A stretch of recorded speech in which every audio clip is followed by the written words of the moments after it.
Kenkola, Minister Coveney, Minister Dinihan, Minister Fitzgerald, Minister Reddy, Dean of the Diplomatic Corps, my dear colleagues, distinguished guests, ladies and gentlemen, good afternoon. Thank you all so much for attending my farewell reception. I arrived in Dublin on August 26, 2011, and I will be concluding my tenure as the 11th Ambassador of the People's Republic of China to Ireland at the end of this month.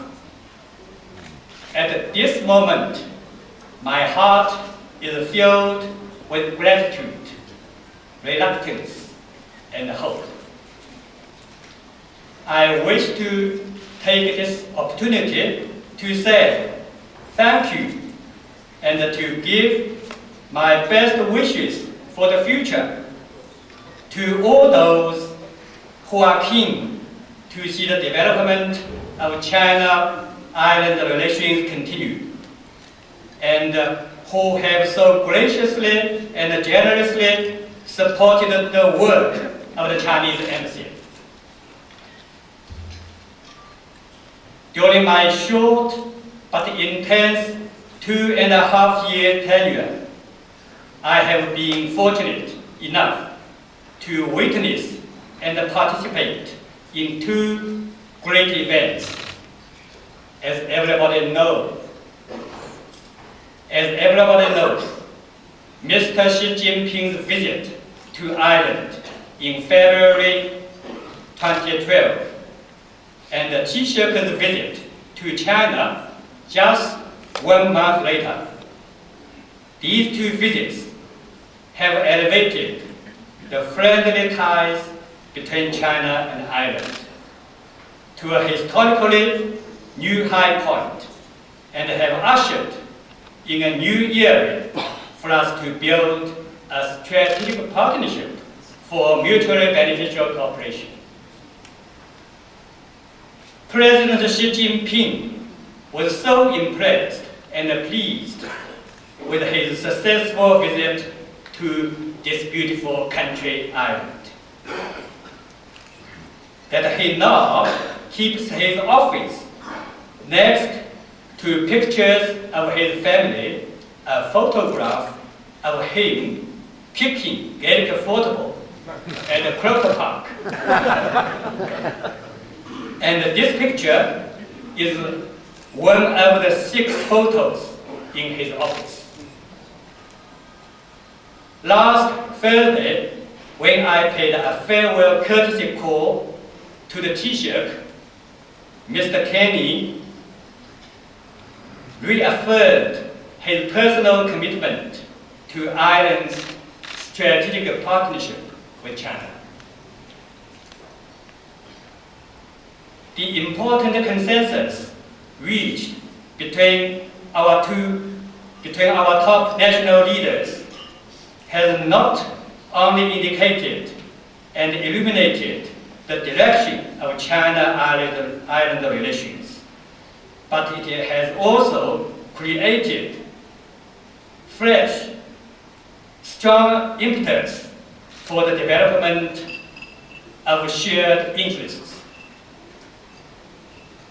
Last year was equally eventful and fruitful. Chinese Vice Premier Ma Kai made a productive trip to Ireland, and visits to China by Kenkola and Kahilek. They headed an Irish parliamentary delegation to China, and also the visit made by the Taoiseach and the Minister for Foreign Affairs and Trade, Eamon Gilmore, and other visits were also very successful.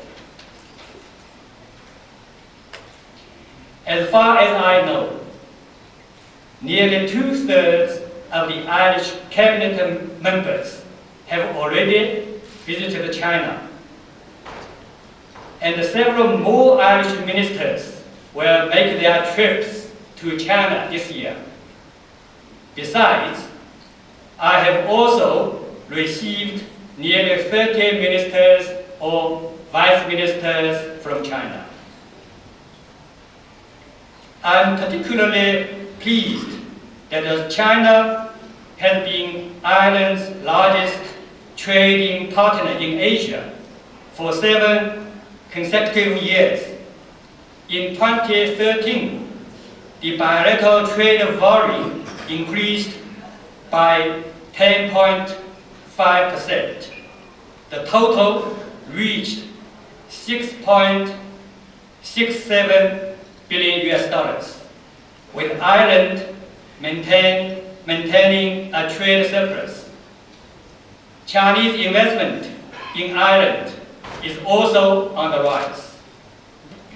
I'm hopeful and confident that the positive momentum will continue into the future, for there is enormous potential in the mutual beneficial cooperation between Ireland and China in trade, investment, education, culture, science, and technology, and other areas. More and more Chinese students choose to study to further their academic studies in Ireland. I myself have come across quite a few post-doctoral researchers and PhD students from China. Scientists and technicians of our countries have come together in many different projects, complementing one another with their respective experiences and expertise. Cultural exchanges between China and Ireland are not only on the rise, but also proving commercially viable. As all people know, the famous river dance in Ireland there has had extremely successful tours in over 40 Chinese cities.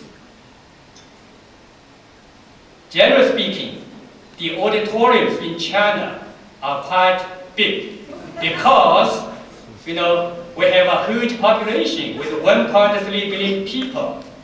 But each time when the river dance go to, do their shows, all the auditoriums are fully packed with the people, and they are most welcomed by the Chinese people. Even, in February 2012, when President Xi Jinping paid his visit, and he watched the river dance, and it was very generous. Irish government organized a very special river dance for them within a very short time, and that river dance gave President Xi Jinping, very good impression, and he will never forget, and I will never forget, and all the people love it. So if you agree, so please put your hands together.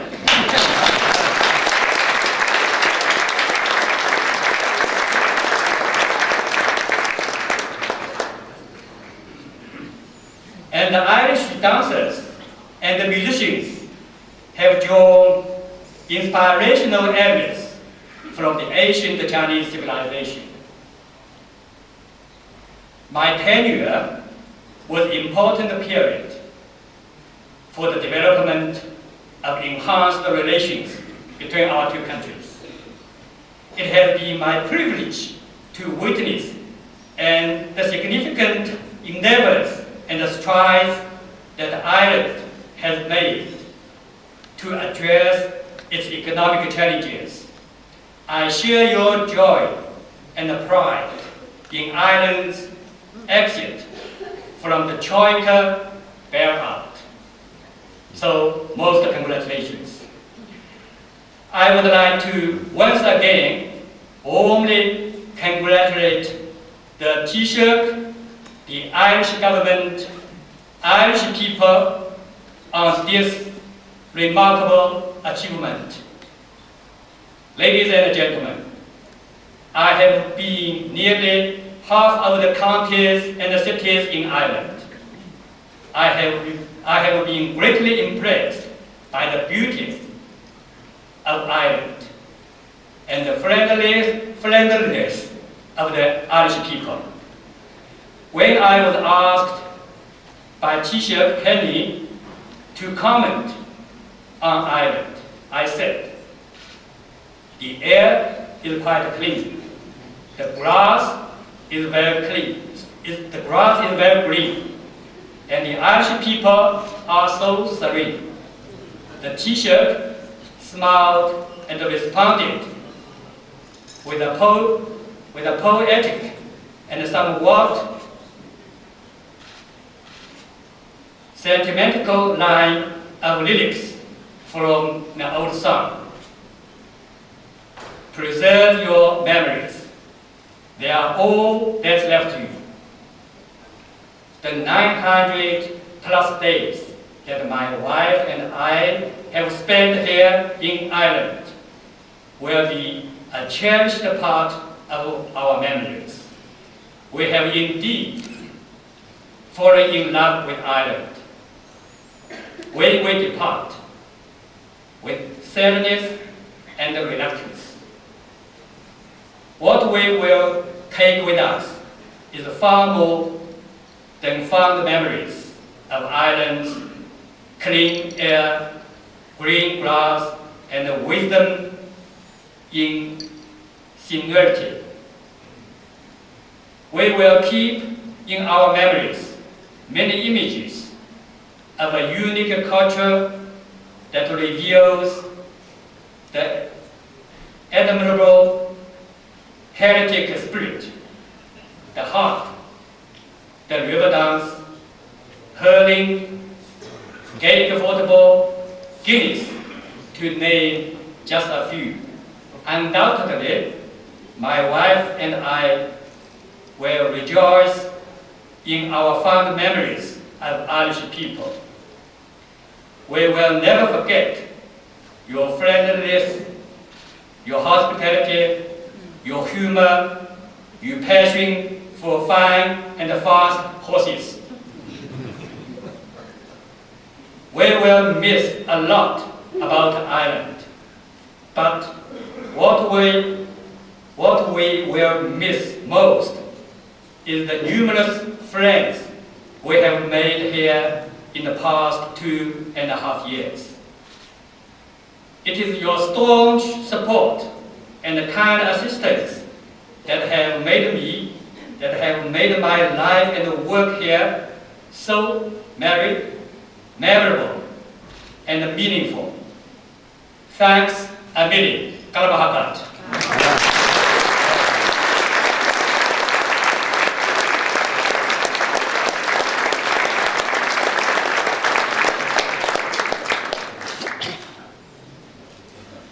Let me assure you that my departure will not reduce or change my firm commitment to support the blossoming ties between China and Ireland, which are already bearing fruit.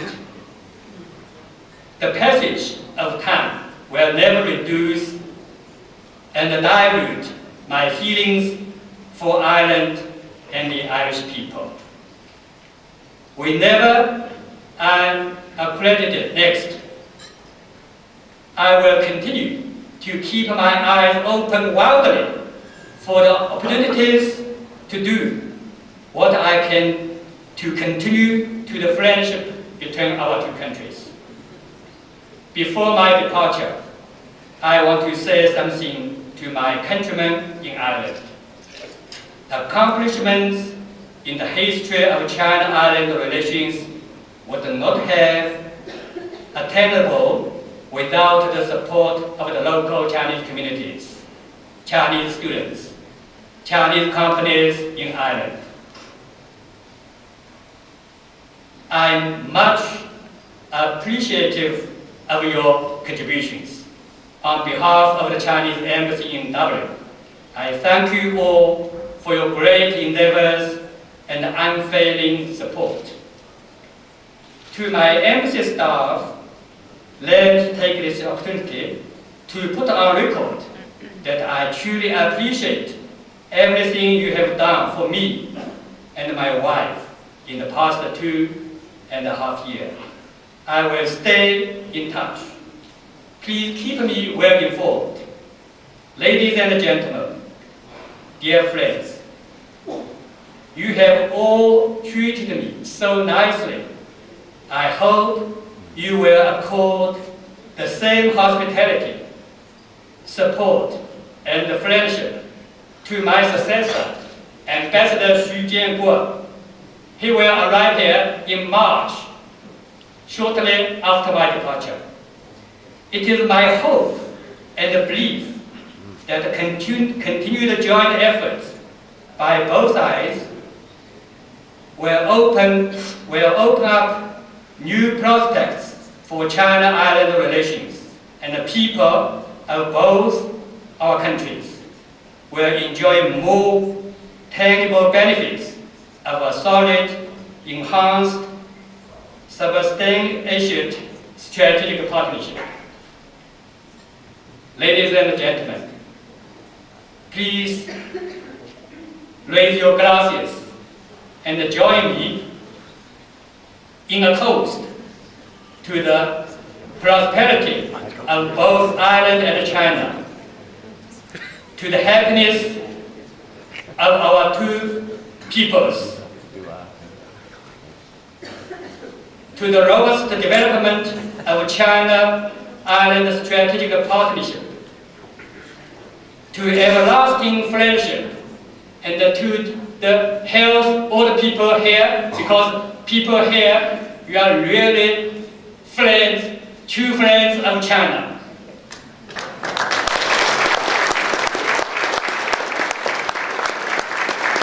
So, 干杯 Cheers!